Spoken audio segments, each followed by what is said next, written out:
헨리 데이비드 소로 겨울 산책.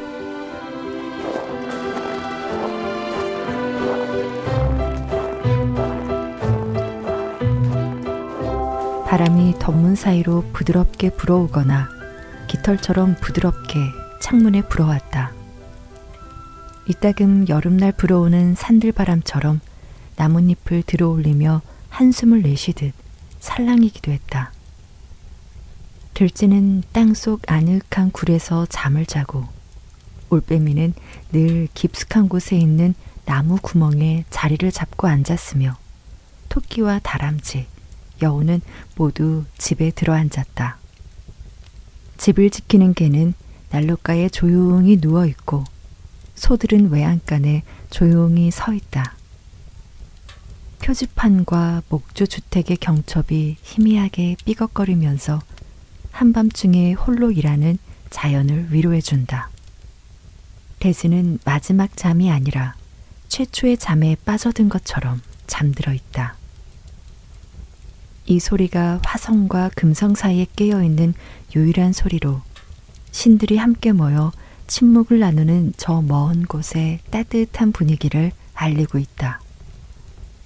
지구는 잠들었지만 대기는 깨어있어 솜털 같은 눈을 뿌리는데 그 모습은 마치 북부에 사는 풍요의 여신 케레스가 온 들판에 은빛 알곡을 뿌리는 것 같다.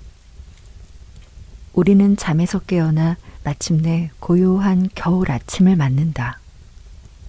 창문 틀에는 눈이 솜처럼 따뜻하게 쌓여 있고 벌어진 창틀과 서리가 낀 유리창에 희미하고 은밀한 빛이 스며들어 실내에 포근한 기운을 더한다. 아침의 고요함은 인상적이다.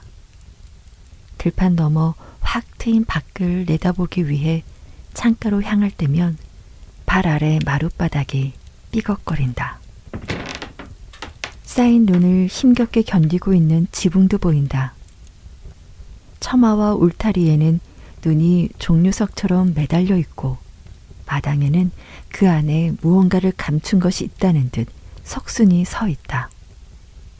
나무와 관목은 하늘을 향해 하얀 팔을 치켜들고 담장과 울타리가 있던 곳에는 어스름한 풍경 속에 장난을 쳐놓은 듯 환상적인 형상들이 펼쳐져 있다. 그 모습은 마치 자연이 사람들에게 예술작품을 보여주려고 밤사이에 새로운 모형들을 흩뿌려 놓은 것 같다. 조용히 문을 열고 쌓여있던 눈이 집 안으로 들어오게 내버려 둔 채 밖으로 나가니 살을 내는 듯한 차가운 공기와 마주친다. 이미 별들은 그 빛을 잃었고 희미한 안개가 지평선을 뒤덮고 있다.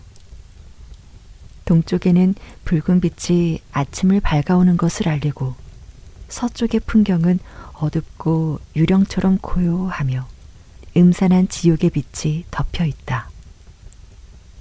수탉의 울음소리, 개가 짖는 소리, 나무 베는 소리, 소가 우는 소리, 이 모든 소리가 스틱스강 너머 지옥에서 들려오는 소리 같다. 음침하고 우울하게 들려서가 아니라 동틀녘에 일어나는 지상의 소리라고 하기엔 너무나 장엄하고 신비하게 느껴지기 때문이다. 마당에 여우나 수달의 자국이 남아있는 걸 보니 밤에 매 시간 여러 사건들이 일어나고 태초의 자연이 여전히 살아 움직이며 눈 위에 흔적을 남긴 것 같다는 생각이 든다. 문을 열고 나가 활기차게 걷는다.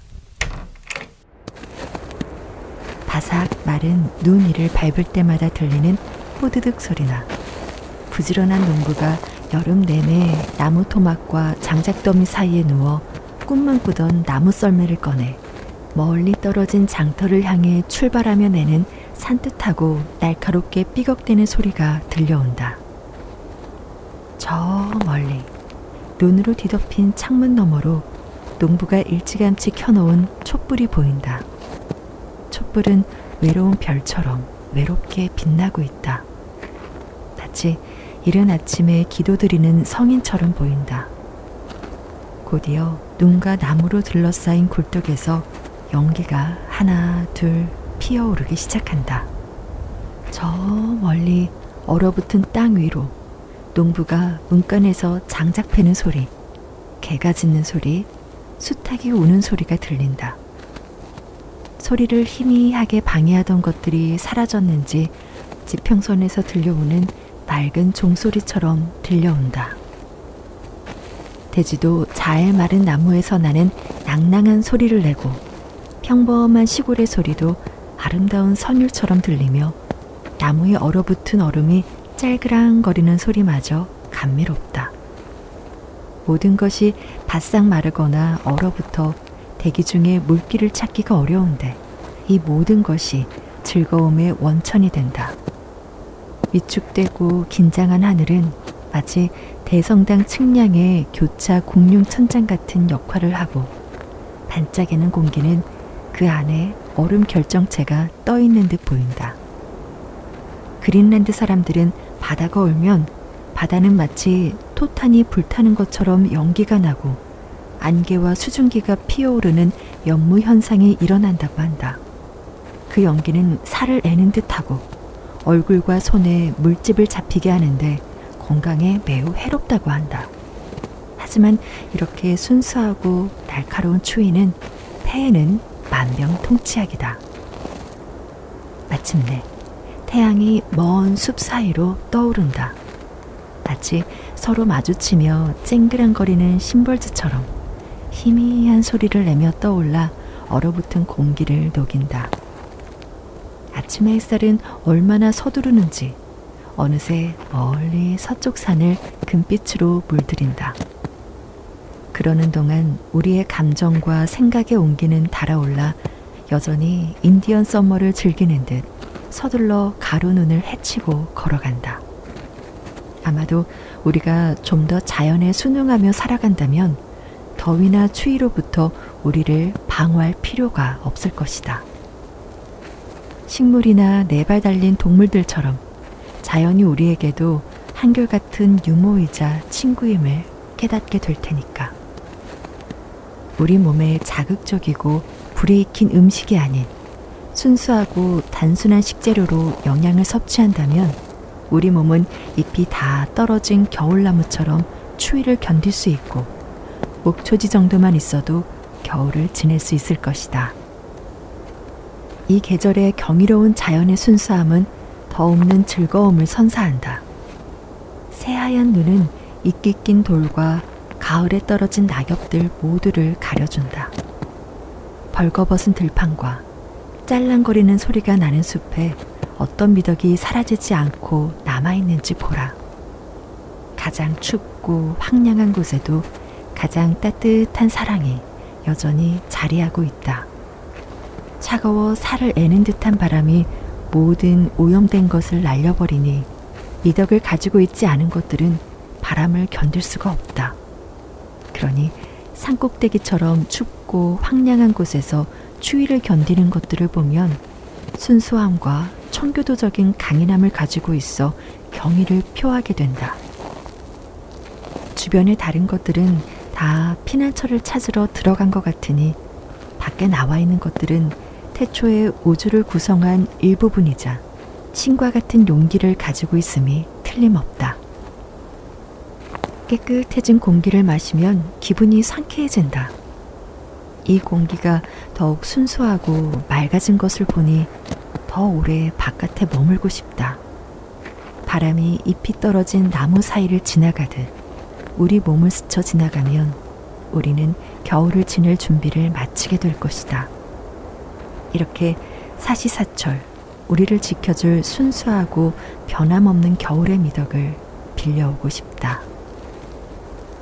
자연에는 결코 꺼지지 않고 어떤 추위에도 식지 않는 불이 땅속에 잠들어 있지만 결국 드넓은 설원을 녹인다. 이 불은 1월에는 깊은 땅속에 묻혀 있고 7월에는 지표면 근처로 올라온다. 가장 추운 날도 어디에선가 흘러나와 나무 주변에 덮고 있던 눈을 녹인다. 늦가을에 싹을 틔운 겨울 호밀밭에도 불이 땅에서 올라와 눈을 녹인다. 그 불 덕분에 우리도 따뜻함을 느낀다. 겨울에는 따뜻함이 미덕이다. 토끼나 울새들도 햇빛이 비쳐 시냇물이 졸졸 흐르며 반짝이고 숲속에서 따뜻한 샘이 솟아오르기를 간절히 바란다. 늪과 연못에서 솟아오르는 수증기는 주전자에서 새어나오는 김만큼이나 소중하다. 어떤 불이 겨울 햇살과 같을 수 있을까? 들쥐가 담벼락에서 나오고 박새가 숲속 골짜기에서 지저귀게 하는 겨울의 햇살과 비교할 수 있단 말인가? 겨울 햇살은 연기의 온기처럼 땅에서 올라오는 것이 아니라 태양에서 직접 내려오는 것이다. 눈 덮인 골짜기를 지날 때 등에 햇살이 느껴지면 각별한 호의를 받은 것처럼 기분이 좋아지고 외딴 곳까지 우리를 따라온 햇살에 감사하게 된다. 사람들은 저마다 가슴에 땅속에 불을 모시는 제단을 가지고 있다. 그러니 가장 추운 날, 가장 황량한 언덕에 있는 여행자라 하더라도 그의 외투 안에는 난로보다 따뜻한 불을 품고 있는 셈이다. 건강한 사람은 겨울에도 마음속에 여름이 있는 것처럼 계절을 보완할 수 있다. 남쪽 나라다. 모든 새와 곤충이 그곳으로 이주하고 그의 따뜻한 샘 주변에 울새와 종달새가 모여든다. 마침내 숲의 가장자리에 이르러 번잡한 마을을 벗어나 숲이 감춰둔 곳으로 들어간다. 마치 시골집 지붕 아래로 벽과 천장이 온통 하얀 눈으로 만들어진 집 안으로 들어가는 것과 같다. 숲은 여전히 아름답고 따스하며 겨울인데도 여름처럼 온화하고 생기가 넘친다. 소나무 숲 한가운데 서서 듬성듬성 깜빡이는 빛들이 퍼지며 미로처럼 길을 내어주는 것을 보면 문득 도시 사람들은 숲이 들려주는 소박한 이야기를 들어본 적이 있는지 궁금해진다. 어떤 여행자도 지금껏 소나무들을 탐험해 본 적이 없는 것 같다. 과학이 매일 새로운 사실들을 밝혀내고 있지만 그렇다고 소나무 숲의 연대기를 듣고 싶어하는 사람이 있을까? 평원에 자리한 우리가 사는 소박한 마을도 이 소나무 숲 덕분이다. 우리는 숲에서 빌린 널판지로 집을 짓고 나뭇가지로 몸을 따뜻하게 한다. 겨울철 숲의 상록수는 얼마나 소중한지 모른다. 상록수는 시들지 않는 여름의 한 부분이자 영원히 시들지 않는 풀이다. 높이 올라가지 않아도 이렇게 대지는 다양한 모습을 보여준다. 자연과 숲이 없다면 인간의 삶은 어떻게 될까? 산꼭대기에서 보면 숲은 잘 손질된 잔디밭처럼 보인다. 이 큰 풀들 사이를 걷지 않으면 우리는 어디로 걸어야 할까? 1년 동안 자란 관목으로 덮인 숲속의 빈터에서 마른 잎들과 장가지 위에 내려앉은 은빛 가루의 광경을 보라. 색이 사라진 다양한 모습을 보상이라도 하듯 화려한 모양으로 끝없이 쌓여 있다. 나뭇가지마다 생쥐가 다닌 흔적과 토끼의 세모난 발자국을 자세히 살펴보라. 그 위로 순수하고 탱탱한 하늘이 드리워져 있다. 마치 여름 하늘에 오염된 것을 겨울 추위가 정지하고 축소시켜 하늘에서 땅으로 내려보낸 것 같다. 자연은 여름의 특징을 이 계절에 뒤죽박죽 뒤섞는다. 하늘은 땅에서 더 가까워진 것처럼 보인다. 자연은 숨겨두었던 요소들을 더 또렷하게 드러낸다. 물은 얼음이 되고 비는 눈으로 변한다. 낮은 스칸다나비아의 밤처럼 짧기만 하다. 겨울은 아주 추운 여름인 것이다. 자연 속에 사는 생명체는 활력이 넘친다. 살이 얼얼할 정도의 혹독한 밤을 견뎌낸 털복숭이 동물들은 서리와 눈으로 뒤덮인 숲과 들판에서 해가 뜨는 광경을 지켜본다. 다람쥐와 토끼는 추운 금요일 아침에도 멀리 떨어진 골짜기에서 활기차고 유쾌하다. 여기가 바로 우리의 라플란드이고 레브라도다. 그리고 에스키모 크리스족의 주민들, 스피츠베르겐 주민들 대신 얼음을 자르는 사람들과 나무를 자르는 나무꾼, 여우와 사양쥐, 밍크가 있지 않은가. 우리는 극지방 같은 추위 속에서도 여름의 흔적을 따라가다가 이 계절에도 은신처에서 살아있는 생명체들과 교감할 수 있다. 서리로 꽁꽁 얼어붙은 초원 한가운데 개울 위를 걷다 보면 날돌의 유충이 사는 물속의 오두막을 볼 수 있다. 곤충의 날개, 나뭇가지, 풀, 마른 잎, 조개 껍데기와 자갈로 이루어진 원통형 집인데 그 모양과 색이 개울바닥에 흩어진 난파선의 잔해와도 흡사하다. 이 작은 집은 자갈이 깔린 바닥 위를 둥둥 떠다니기도 하고 작은 물살에 빙빙 돌기도 하다가 가파른 폭포 아래로 떨어지기도 하며 물살에 빠르게 쓸려가거나 풀잎이나 풀뿌리에 걸려 이리저리 흔들리기도 한다. 머지않아 유충들은 물속에 가라앉은 집을 떠나 식물의 가지를 타고 수면 위로 기어 올라올 것이고 이후에는 온전한 성충이 되어 각다기들처럼 수면 위를 날아다니거나 저녁에 우리가 켜놓은 촛불에 달려들어 짧은 생을 제물로 바칠 것이다. 저 아래 작은 계곡의 관목들이 무게를 이기지 못하고 축 처져 있다. 눈 위에는 어느새 여기를 다녀간 사람들의 수많은 발자국이 나 있다. 태양이 프랑스 생강이나 이탈리아 테베레강 위로 떠오르는 것처럼 이 작은 계곡 위로 위풍당당하게 떠오른다. 여기는 여태껏 본 적 없고 순수하고 자주적인 용기가 살아 숨쉬는 곳인 것 같다.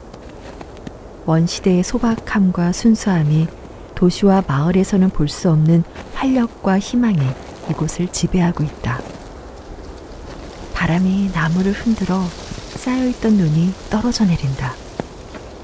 유일한 인간의 흔적을 뒤로한 채 깊은 숲속에 홀로 가만히 서 있노라면 도시에서의 삶보다 풍요롭고 다양한 자연의 삶을 발견한다. 시간이 지나면서 태양의 열기가 언덕에 반사되고 고드름 녹는 희미하지만 감미로운 소리가 들려온다. 정오가 되어 남쪽에서 불어오는 바람에 맨 땅이 드러나면 마른 풀과 잎사귀들이 뿜어내는 향기를 맡으며 진한 고기 냄새를 맡는 듯 힘이 솟는다. 나무꾼이 버리고 떠난 오두막으로 들어가서 긴 겨울밤과 눈보라치는 짧은 낮을 어떻게 보냈는지 살펴보자. 남쪽 언덕 아래에서는 사람들이 쭉 살아왔기에 문명화된 공공장소처럼 보인다. 마치 고대 도시 팔미라나 헤카톤 필리스 유적지에 서 있는 여행자가 된 듯한 착각마저 든다. 하지만 올해 나무꾼은 이곳에 없다. 지난 여름에 선반 위에 딱새가 둥지를 튼 것이 바로 그 증거다.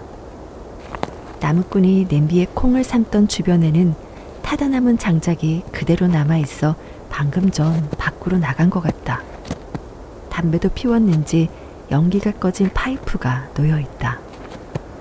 어쩌다 동료라도 있으면 그와 함께 파이프 담배를 피우며 이야기를 나눴으리라. 어느새 펑펑 내린 눈이 두껍게 쌓이면 내일은 얼마나 더 쌓일지, 방금 들리는 소리가 부엉이 끽끽대는 소리인지 나뭇가지가 삐걱거리는 소리인지 그도 아니면 상상 속에서나 들리는 소리인지를 놓고 논쟁을 벌였을 것이다. 그리고 늦은 겨울밤, 지프로 만든 잠자리에 들기 전 널따란 굴뚝 아래에 들려오는 소리를 듣고 언제쯤 눈 폭풍우가 쏟아질지 알아보기 위해 하늘을 올려다 보았을 것이다. 나무꾼은 카시오페아 자리에 밝은 별빛이 머리 위에서 반짝이는 것을 보고 안심하며 잠들었을 것이다. 이 나무꾼의 흔적이 얼마나 많이 남아있는지 보라. 이 나무 토막을 보면 나무꾼의 도끼가 얼마나 날카로웠는지 알 수 있다. 그리고 도끼로 내려친 경사면을 보면 나무꾼이 어느 쪽에 서 있었는지, 나무를 벨 때 나무 주위를 돌았거나 손을 바꿨는지도 알 수 있다. 그리고 쪼개진 나무 토막의 형태를 보고 이것들이 어느 방향에서 떨어져 나왔는지도 알 수 있다. 이 나무 토막 하나에 나무꾼과 세계의 모든 역사가 새겨져 있는 것이다. 나무꾼이 설탕이나 소금을 담아내는 데 사용했거나 숲속 통나무 위에 앉아서 화약 마개를 올려놓는 데 사용했을지도 모를 종이 조각에서 흥미로운 사연을 읽을 수도 있다. 이 종이 조각에는 브로드웨이나 큰 도시에 있는 이야기보다 더 흥미로운 내용이 적혀 있다. 이 소박한 오두막의 처마 끝은 남쪽으로 기울어져 있고 박새는 소나무 위에서 지저귀고 문 주위에 내려앉은 햇살의 온기는 다정하고 인간적이기까지 하다. 계절이 2번이나 바뀌었는데도 어설프게 지어진 이 오두막은 숲속의 풍경을 훼손하지 않는다. 어느새 새들이 들락거리며 둥지를 틀고 문간에는 4발 달린 짐승들이 다녀간 흔적이 보인다. 이렇듯 자연은 인간과 짐승들의 침략과 무례를 너그러이 눈감아준다. 숲은 여전히 자신을 내리찍는 도끼 소리를 의심도 없이 즐거운 메아리로 따라한다. 우리는 높은 언덕 정상으로 올라 마침내 언덕 꼭대기에 이른다. 언덕의 가파른 남쪽으로 숲과 들과 강이 어우러지고 저 멀리 눈 덮인 산이 눈에 들어온다. 어느 농가의 굴뚝에서 피어오르는 희미한 연기가 농가의 숲속 언덕 위로 하늘 높이 솟아오르는 것을 보라. 저 아래 샘에서 피어오르는 수증기가 나무 위에 구름을 만드는 것보다 저 아래쪽은 따뜻한 지역이 틀림없다. 숲속 언덕 위로 솟은 연기 기둥을 발견한 여행자와 언덕 아래 앉은 사람 사이에 얼마나 멋진 인연이 맺어진 것인가. 연기는 낙엽에서 수증기가 증발하는 것처럼 조용하고 자연스럽게 모락모락 피어오르고 파덕 앞에 주부처럼 분주하게 고리 모양을 이룬다. 연기야말로 마치 인간의 삶을 기록한 상형 문자로 솥에 음식을 끓이는 것보다 더 중요하고 친밀한 일이 일어나고 있음을 보여준다. 이 멋진 연기 기둥이 숲속의 깃발처럼 솟아오를 때 인간의 삶도 이곳에 뿌리를 내리는 것이다. 로마라는 나라가 처음 세워질 때도 예술이 처음 생겨날 때도 그랬다. 이제 다시 호숫가로 내려가자. 언덕 사이 움푹 파인 곳에 자리한 호수는 해마다 떨어지는 낙엽에서 짜낸 듯하다. 호수의 물이 어디서 들어오고 나가는지 눈에 보이진 않지만 호수에 흐르는 물결 속에 둥근 조약돌 속에 호숫가 비탈에서 자라고 있는 소나무들 속에 자신만의 역사가 숨겨져 있다. 호수는 가만히 있어도 결코 게으르지 않다. 아부 무사의 가르침처럼 오히려 집에 가만히 앉아있는 것이 천국의 길이라면 밖으로 나가는 것은 세상의 길이다.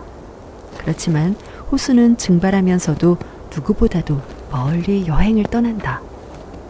여름이면 호수는 자연의 맑은 눈이 되고 자연이 가슴에 품은 거울이 된다. 숲이 저지른 죄는 호수 안으로 씻겨 들어간다. 호수를 에워싼 숲이 어떻게 원형극장을 만들어 자연의 온화함을 볼 수 있는 무대를 만드는지 보라. 나무들은 여행자를 호숫가로 인도하고 모든 길은 호수로 이어진다. 새들도 호수로 날아들고 동물들도 호수 쪽으로 달려가며 땅도 호수 쪽으로 기울어져 있다. 호수는 자연의 살롱으로 자연은 이곳에 앉아 단장한다. 자연이 얼마나 조용하고 깨끗하게 일하는지 생각해보라. 태양이 아침마다 수증기로 호수 수면의 먼지를 쓸어가면 깨끗한 물이 솟아올라 호수가 투명하게 맑아진다. 호수에 아무리 더러운 것이 쌓여도 해마다 봄이 되면 다시 투명한 물로 돌아간다. 여름에는 조용한 음악이 수면을 감싸는 듯하다. 하지만 지금은 눈이 호수를 이불처럼 덮고 있어 아무것도 보이지 않는다.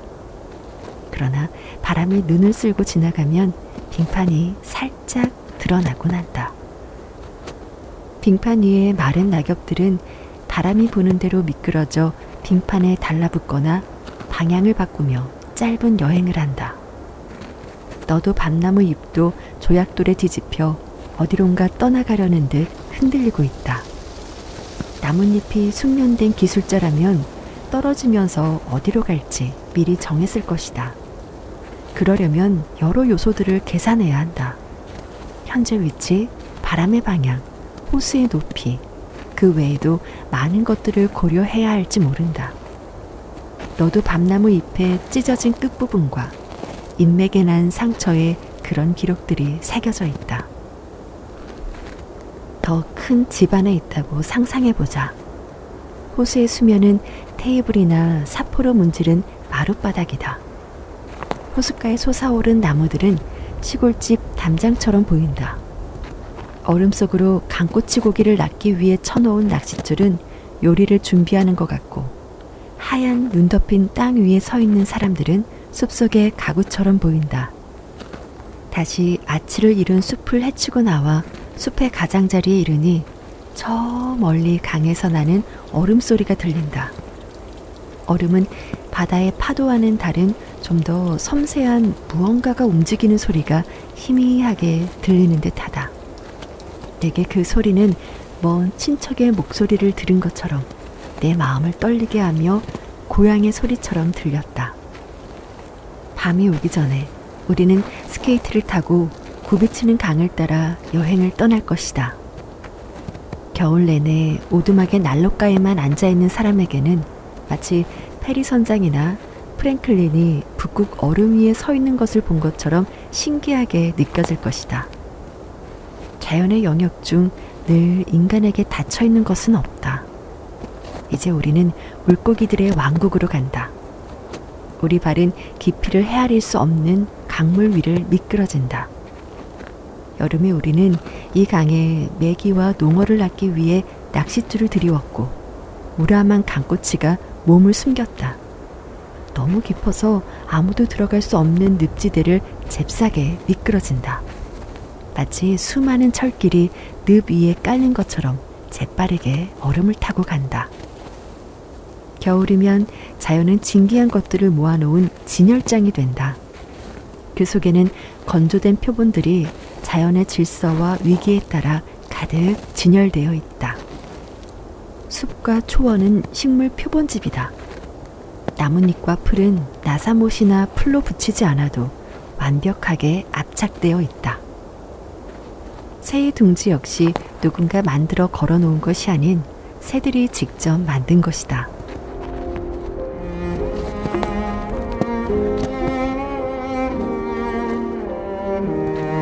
겨울이면 우리는 좀 더 내적인 삶을 살아간다. 오두막의 문과 창문은 반쯤 닫혀 있지만 굴뚝에서는 연기가 기운차게 올라가고 우리의 마음은 오두막처럼 따뜻하고 즐겁다. 눈보라는 우리를 오두막에 가두지만 그래서 집 안에 있으면 안락하게 느껴지고 가장 추운 날에도 우리는 난로 옆에 앉아 굴뚝 꼭대기를 통해 하늘을 보는데 만족한다. 굴뚝 주변의 따뜻한 구석에서 조용하고 평화로운 삶을 즐긴다. 이제 농부의 난로가에 긴 겨울밤이 시작되고 집안에 머무는 사람들의 생각은 멀리 여행을 떠난다. 인간의 천성은 필연적으로 모든 생명체들에게 관대하고 자비롭다. 지금은 농부가 수확을 마치고 겨울을 잘 준비했는지 생각해보면 기쁘게 추위를 이겨낼 때다. 반짝이는 유리창 너머 평온하게 불녘 하늘의 큰 곰자리의 별을 바라볼 때다. 이제 눈보라는 지나갔기에